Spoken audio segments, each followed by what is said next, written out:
Boa noite a todos, bom dia ou boa tarde, dependendo do momento que vocês estejam vendo este vídeo. Eu sou o Diácono Eduardo Sierra, Paróquia São Sebastião, da Arquidiocese de São Paulo. Estamos aqui refletindo sobre o livro de Ezequiel, que a CNBB propôs para todo o Brasil. Este livro que nos vai remeter aí para o jubileu, o ano que vem, 2025, e onde temos ali um foco forte na esperança. Como o livro de Ezequiel promove ali aos cativos na Babilônia essa esperança, essa visão do futuro, onde eles conquistariam a sua libertação, nós estamos aí refletindo. É um livro denso, não é muito fácil, mas estamos procurando temos a visão histórica do momento, daquele momento, por que eles foram levados, pelo enfraquecimento, as divisões internas, questão de prosperidade, desigualdade social, afastamento de Deus, e esse enfraquecimento proporcionou a invasão de Nabucodonosor da Babilônia, o rei da Babilônia, o imperador, que tinha um império, porque ele foi conquistando muitos países e invadiu ali também Judá. Então vamos começar rezando, porque quem não reza vira bicho. Deus de amor e misericórdia, envia teu Santo Espírito sobre cada um de nós, para que possamos compreender mais e melhor os momentos de sofrimento, não só daquele povo, mas os nossos momentos de sofrimento também, e que esteja sempre presente a esperança de uma nova vida. O tema desse mês de Ezequiel, desse mês da Bíblia, é exatamente: porei em vós o meu espírito e vivereis. Isto é, de outra maneira, lendo pelo contrário e pela negação, nós podemos dizer que sem o Espírito de Deus estaremos sem vida, ou mais dramaticamente ainda, estaremos mortos. E assim, com a presença de Deus, nos unimos à Trindade Santa em nome do Pai, do Filho e do Espírito Santo. Amém. Muito bem. Então, no final do último encontro, foi o segundo encontro, e este aqui é o terceiro, nós demos ali as divisões, as 5 divisões do livro de Ezequiel. Então temos uma primeira divisão, que vai falar sobre a vocação do profeta. Vocação do profeta. Todos nós somos vocacionados a sermos profetas. Aquele que fala a verdade, aquele que faz uma leitura da realidade e denuncia a injustiça, denuncia o mau uso dos recursos de Deus, que Deus deu à humanidade para que pudéssemos viver bem, e ele denuncia de que os caminhos daquele momento, daquela realidade, não tendem ao caminho de Deus, à salvação, mas sim, e à libertação, mas sim à escravidão e ao sofrimento. É isso que o profeta, na sua vocação, ele que, quando Deus se manifesta a ele e o envia, fala: vai lá e fala, diga a eles o que eu estou te dizendo. O profeta é bem-vindo? Claro que não.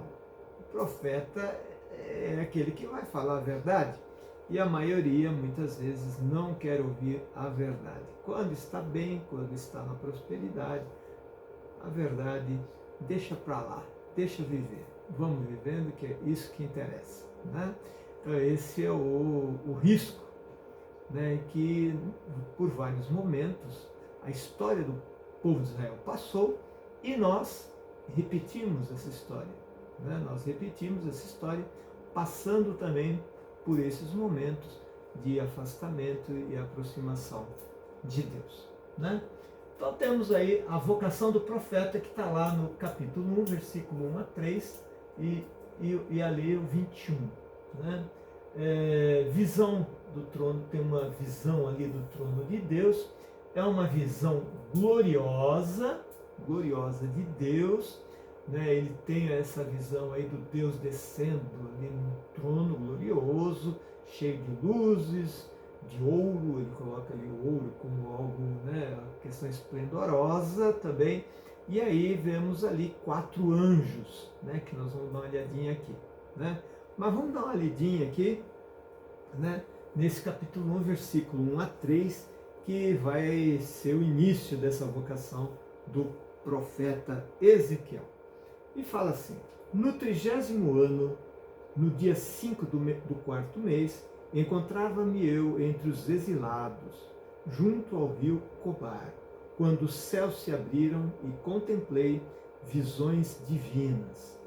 No dia 5 do mês, no 5º ano do exílio do rei Joaquim, a palavra do Senhor veio a Ezequiel, filho do sacerdote Buzi, na terra dos caldeus, junto ao rio Cobar. E a mão do Senhor esteve sobre ele, né? Então ele tem aí essa visão. Veja, ele se encontra entre os exilados, né? Então ele tem aí uma visão da glória de Deus e uma visão ali quando o povo estava exilado na Babilônia e ele foi junto. O profeta Ezequiel foi junto ali, né? Temos aqui o 21 também ali. Aí fala sobre alguns seres ali, né? Que andavam, pairavam, paravam, etc, etc. Mas o que eu queria chamar a atenção aqui é que no 1:10 aqui, origem dos símbolos dos evangelistas. Em Ezequiel, a gente sabe, a gente vê aí nas figuras, né? Nós vemos alguns símbolos associados aos 4 evangelistas, né? Quem são os evangelistas? Marcos, Mateus, Lucas e João, né? Então nós temos aí essa associação. E a cada um deles nós temos uma associação, né? Então tem lá no 10, capítulo 1, versículo 10, quanto à forma dos rostos, tinha um rosto humano. Era o rosto humano. Rosto de leão, do lado direito de cada um dos 4, rosto de touro, do lado esquerdo de cada um dos 4, e rosto de águia, cada um dos 4. Então veja, nós temos aí humano, então nós são anjos, né? Ou arcanjos, aí a gente pode fazer algumas teologizar a esse respeito, mas tem os 4 rostos, né? Esses anjos. Um é de um ser humano, então um anjo com o rosto humano, que se refere a quem? Esse rosto humano? A Mateus, que vai pegar muito da humanidade de Jesus, mostrar essa humanidade de Jesus, né? Tem outro rosto, rosto de leão, né? Leão está associado ao primeiro evangelho, né? Então, nós temos ali um leão de Judá, aquele que vem ali do deserto de Judá, né? E que vem ali mostrando aí esse Jesus também, que vem rugindo, né? Descortinando um novo momento, descortinando ali um novo tempo, né? Temos também o rosto de um touro do lado esquerdo, né? Esse touro está associado a Lucas, que faz ali uma associação de Jesus também na questão do templo, na questão de se oferecer em holocausto por toda a humanidade, né? O sacrifício, né? Lucas nos mostra aí esse sacrifício, né? E também um outro rosto, e o rosto de águia. A águia é simbolizada ali por João, né? Que João faz esse voo e mostra esse Jesus que é humano e divino, né? Então ele vem lá de cima, né? Essa visão lá de cima, a águia olha lá em cima e ao mesmo tempo a águia consegue mergulhar na realidade, né? Então faz essa mistura aí e temos essa visão. Só que o rosto é de cada lado dessa figura, né? desses anjos aí, né? Então temos aí o Marcos. Quem que é o Marcos? Está associado a quem? O Marcos está associado ao leão. O rosto humano está associado aqui a Mateus. Lucas está associado então ao touro ou boi, né? Como queiram aí. Aqui fala em touro, né? Tá em touro. Eu estou lendo na minha Bíblia na versão da CNBB, né? E o outro lado aí são 4 lados, né, da cabeça desses anjos. Você tem aí a águia simbolizando o João, tá certo? Muito bem, é isso aí. Então nós temos assim uma visão, ele fala aqui, gloriosa e aterrorizante. Causava terror ver a Deus, né? Tanto que se dizia, quem visse a Deus, o próprio profeta Jeremias, né, falava sobre esse temor de ver a Deus. Quem via a Deus morria, né, morria. Principalmente, diz a tradição judaica, se ele não estivesse purificado. Então, aquele que está de alguma maneira impuro, né, tradição judaica, né, impuro, então essa impureza diante da grandeza, da verdade, diante de ele morria. Havia um choque ali, como se fosse um choque entre o bem e o mal, e aí a pessoa não suportaria isso, né? E essa visão divina, ela sempre tem uma conotação aterrorizante, causa terror. Será que eu estou, né, purificado? Será que eu estou à altura de ver a Deus? E essa visão de Deus, né, que pode a ideia que poderia me consumir, fazer com que eu morresse, né? Muito bem. Falo que não é muito fácil não, esse nosso Ezequiel, mas a gente vai procurando compreender aí, vamos vendo essas partes aí, né? Vamos hidratar, porque tem muita seca aqui em São Paulo, aliás no Brasil todo, né? Então vamos seguir adiante aqui. Vamos ver o outro slide, né? Ainda na vocação do profeta, vocação para ser seu profeta. Então temos uma primeira visão ali a respeito desse chamamento, dessa proximidade entre Deus e o profeta. E aí nós temos o chamado ali propriamente para ser profeta. E o que Deus está querendo dele, né? Deus é um Deus exigente, ele conhece as nossas capacidades, né? Então vamos dar uma lidinha aqui, ó, no capítulo 2 de Ezequiel, versículo 1 a 5, depois o 8 a 10, né? 2, 1 a 5, vejam aí na Bíblia, aí veja aqui a missão do profeta, né? Você tem o chamado e a missão associada a esse chamado. Ele me disse, filho do homem, põe-te de pé, quero falar contigo. Logo que ele me falou, entrou em mim um espírito que me pôs em pé. Então eu ouvi aquele que falava comigo. Ele disse, filho do homem, eu te envio aos israelitas, a gente rebelde, que se revoltou contra mim. Eles e seus pais se rebelaram contra mim até o dia de hoje. É a estes filhos de cabeça dura e coração obstinado que eu te envio. Tu lhes dirás, assim diz o Senhor Deus, quer te escutem, quer não, pois são uma casa rebelde. Saibam que houve um profeta no meio deles. Então veja, ele anuncia um trabalho desafiador aqui para o nosso profeta, né? Ele fala, eu te envio, mas te envio para filhos de cabeça dura, né? E coração obstinado que eu te envio. Já estou te preparando. Não pense que vai ser fácil, não. Não é fácil ser profeta. Ser profeta é uma missão exigente, porque não vão querer te ouvir. Pergunto para vocês hoje, e ser profeta no mundo de hoje? Será que as pessoas estão querendo ouvir? Claro que não. Né? Muita gente está querendo ir lá nas apostas, nos bet, né, que chama? Bet da vida, lá fazer aposta, ganhar dinheiro e por aí afora. Mas ouvir a salvação, ouvir a necessidade do encontro para com Deus e de observar os mandamentos de Deus e o caminho da salvação em Jesus Cristo, os ensinamentos de Cristo, não querem ouvir, não querem ouvir. Né? Então não é de hoje. Assim ele fala, ó, eu vou te guiar.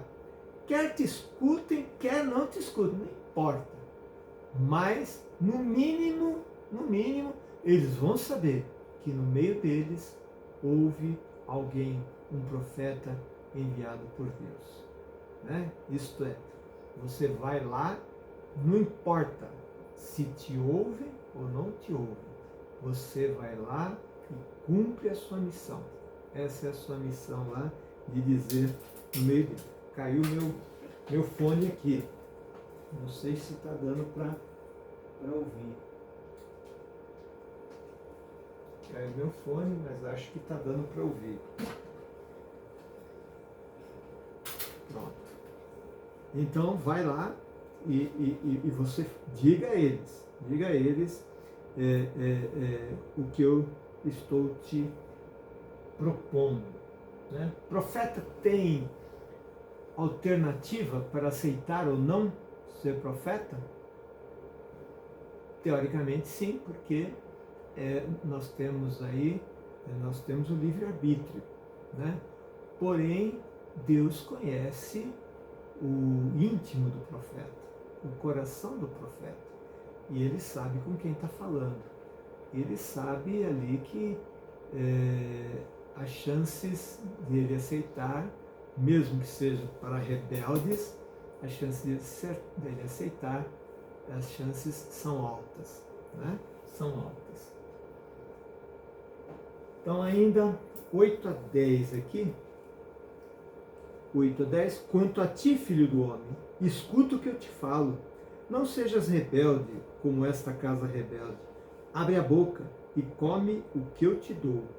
Eu olhei e vi uma mão estendida para mim, e nela um livro em forma de rolo. Desenrolou-se, até o 10, né?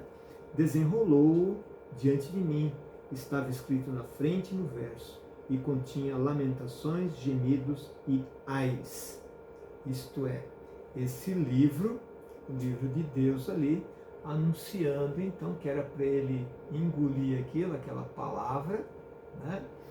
Porque ela tinha ali uma visão do sofrimento do povo de Deus que tinha virado as costas, que era um povo rebelde e que tinha partido para algo que era idolatria, né? Que era a causa da destruição de Judá e indicar o caminho da restauração. Quer dizer, estavam numa situação difícil, mas não impossível de haver ali uma retomada, uma reviravolta, de tal maneira que eles, de alguma forma, se reconciliassem com Deus. Né? Se reconciliassem com Deus. E é aí que está a esperança da reconciliação do povo de Israel com Deus. Né? Muito bem. A idolatria, porque passaram a adorar outros deuses e coisas. Né? Vamos adiante. Ainda nós temos aqui no 2, né? Então ali foi o 1, a vocação do profeta ainda, né? Aqui número 1, vocação do profeta. Né? Aí temos aqui o 2, oráculos sobre a destruição de Jerusalém. Destruição de Jerusalém. Algo que vai ficar marcado na história. Né? Nós tivemos a destruição do templo, né? Nós tivemos 2 instantes da destruição do templo em toda a história do povo de Israel. A primeira destruição foi essa aí, 587 a.C., né?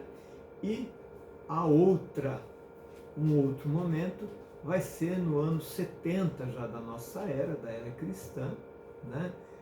Que Nero manda destruir o templo e está destruído até hoje. A única coisa que restou lá foi o Muro das Lamentações, o muro onde tinha ali o templo de Jerusalém, né, do Monte Sião, onde ocorreu a segunda destruição do templo, né? Na época do rei Herodes houve ali uma reforma, uma restauração do templo, né? Então esse templo que foi depois reconstruído 50 anos depois, houve uma restauração do templo, né? Mas como se fosse uma reforma, né? Por Herodes, por volta ali perto do nascimento de Jesus, um pouco antes do nascimento de Jesus, né? Muito bem. Então, oráculos sobre a destruição de Jerusalém. Vai estar lá no 22, 24, né? Sobre a destruição do templo. Então, vamos dar uma olhadinha aqui, né? Capítulo 3, versículo 22, 24. Capítulo 3, versículo 22, 24. Então está lá o anúncio da destruição do templo. A mão do Senhor veio sobre mim, e ele me disse: levanta-te e sai para a planície, lá eu falarei contigo. Levantei-me e saí para a planície, e ali estava a glória do Senhor, tal como a vi ao rio Cobar. Caí com o rosto em terra, até o 24. Então o Espírito entrou dentro de mim e me pôs de pé. Começou a falar comigo e me disse: vai fechar-te dentro de tua casa. Quanto a ti, aí já no 25, tá? Ainda. Quanto a ti, filho do homem, vão amarrar-te com cordas para que, estando entre eles, não possas sair. Então aqui nós temos, ele se levanta e vai para a planície, né? Ali ele tem uma experiência, né? Com a presença de Deus. Ele fala assim: e ali estava a glória do Senhor. Onde é que está a glória do Senhor? Onde Deus está presente. Onde Deus está presente. A glória do Senhor pode estar dentro do teu coração, dentro do meu coração, dentro da igreja, pode estar. Onde estiver a presença de Deus, estará ali também a glória do Senhor, né? A glória do Senhor, a presença transformadora de Deus em nossas vidas, né? Dá uma olhada no 27. Mas quando eu falar contigo, abrirei tua boca e tu lhes dirás: assim diz o Senhor Deus, quem quiser ouvir, ouça, e quem quiser deixar de ouvir, deixe, pois são uma casa rebelde. Aqui, Deus ainda, ele respeita o livre-arbítrio. Se quiser ouvir, ouça. Se não quiser ouvir, não ouça. É isso que ele diz para a gente hoje também? Claro, né? Quem quiser ouvir, ouça. Quem não quiser ouvir, não ouça a palavra de Deus.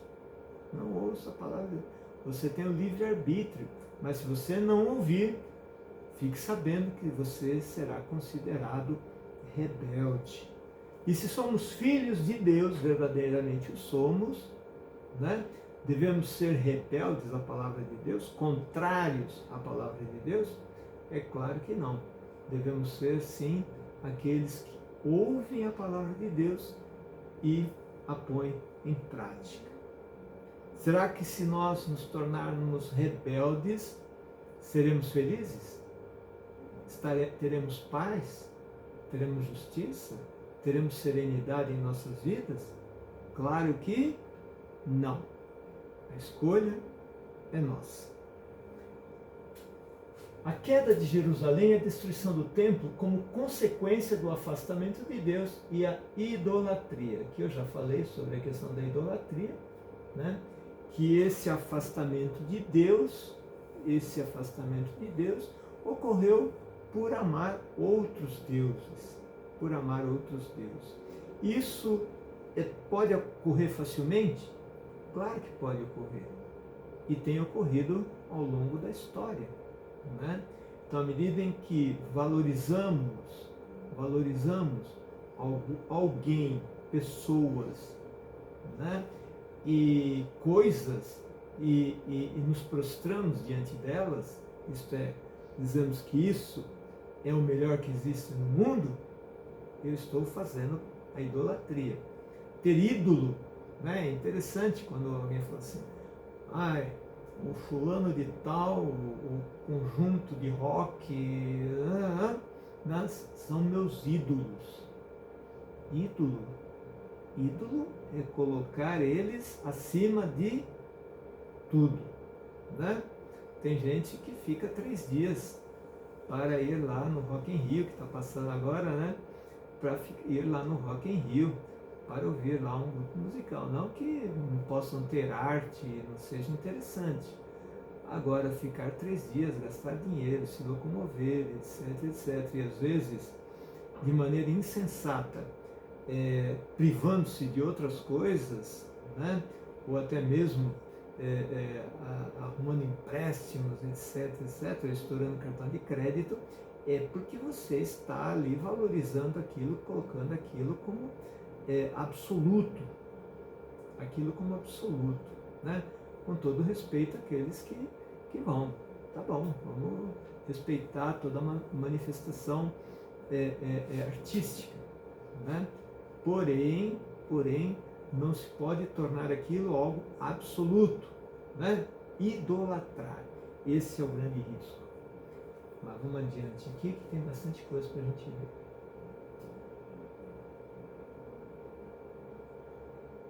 ver. Então, julgamento de líderes e profetas falsos, né?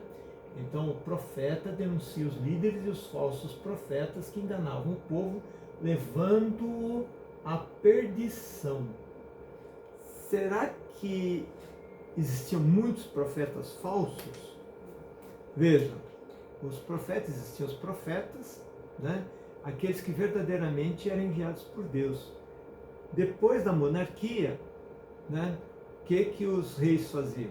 Os reis falavam, olha, aquele profeta ali está falando um monte a meu respeito, me colocando aí contra o povo, né? Então ele criava ali os seus antiprofetas, né? Os seus profetas pessoais, né? Que são chamados de falsos profetas, que era para exatamente eles rebaterem a ação dos profetas, o que os profetas lhe falavam, né?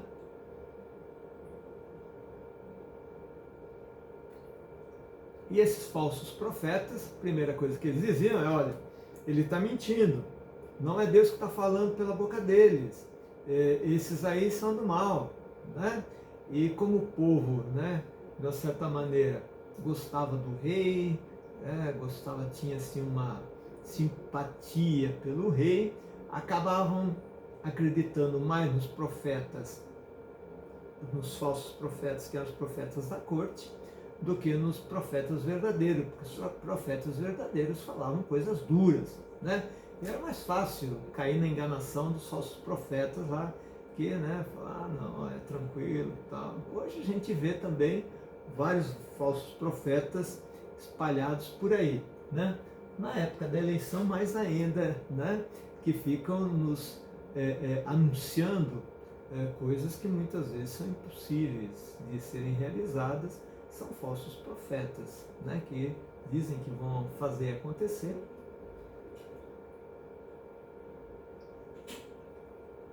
E depois isso verdadeiramente não acontece. E daqui a 4 anos eles falam uma outra coisa qualquer.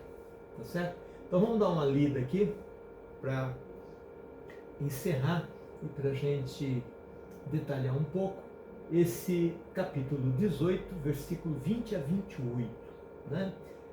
Que foi a gente ser guiados pelos falsos profetas, né?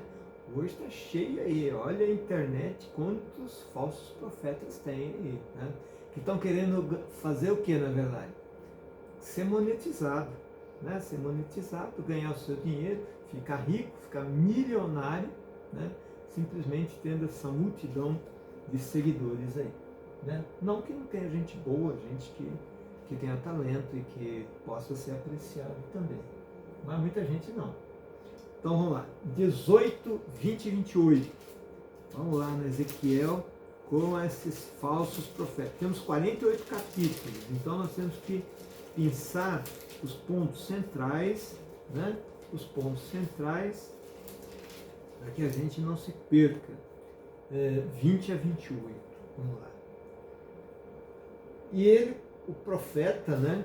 O profeta fala sobre a responsabilidade pessoal. Todos nós temos responsabilidade, né? A questão do voto é responsabilidade pessoal, né? Aí diz assim, quem peca é que deve morrer. Isto é, o pecado está associado ao mal que leva à morte. De alguma maneira, o pecado, o mal, principalmente aquele de maneira contumaz, ele leva à morte, né? O filho não pagará pela culpa do pai, nem o pai pagará pela culpa do filho. A justiça será acreditada ao justo e a maldade será imputada ao ímpio. Então, o ímpio aqui, na tradição, muitas vezes é aquele que não tem fé, né? Aquele que não tem fé, aquele que não está próximo a Deus. Também, a raiz dessa palavra, ela está ligada àquele que não tem piedade, aquele que é impiedoso, né? Que tem falta de piedade. Porque se Deus é um Deus misericordioso e piedoso, aquele que é ímpio não está alinhado a Deus. Não está alinhado a Deus. Então, é um risco que corremos da impiedade. Não ter piedade para com o outro que sofre, né? Então fala que esse aí que pratica o mal, tá certo? Que pratica o mal, ele corre o risco da morte, porque é o caminho do mal. O caminho do mal sempre leva à morte, né? Então vamos lá. Aqui. Então lá no 21 agora. Ora, se o ímpio se arrepender de todos os pecados cometidos, olha isso aqui. Se o ímpio, aquele que não tem piedade, né, que não está alinhado com Deus, mas se ele se arrepender de todos os pecados cometidos, guardar todas as minhas leis, é Deus falando pela boca do profeta, e fizer o que é direito e justo, veja, aqui nós temos o que é? A conversão do ímpio. Então o ímpio, o pecado dele tem volta, tem reversão, tem conversão? Tem conversão. Dá para se salvar? Dá para se salvar. Se você, em muitos momentos, ou agora mesmo, não tem piedade de algumas pessoas, né? Ainda tem uma esperança. Esse texto é o texto da esperança. E olha o que ele diz. Se ele guardar as minhas, se arrepender, guardar as minhas leis e fizer o que é direito e justo, com certeza viverá, não morrerá. Diferente do outro que se mantém no mal. Nenhum dos crimes cometidos será lembrado contra ele. Viverá por causa da justiça que praticou. Viverá. Então, praticar a justiça é promover a própria vida, a própria salvação. Quem é o Salvador? Jesus Cristo, o justo, aquele que veio praticar a justiça, né? Acaso tenho prazer na morte do ímpio? Então veja, acaso tenho prazer? Deus quer a destruição do ímpio?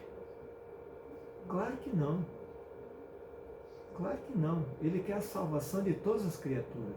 Ele não sente prazer em destruir o ímpio. O ser humano, pelo contrário, às vezes, mesmo com o injusto, às vezes ele sente prazer. Fala, ele tem que morrer. Tem que morrer. E isso é mais comum do que se pensa, inclusive na política. De novo aqui, né?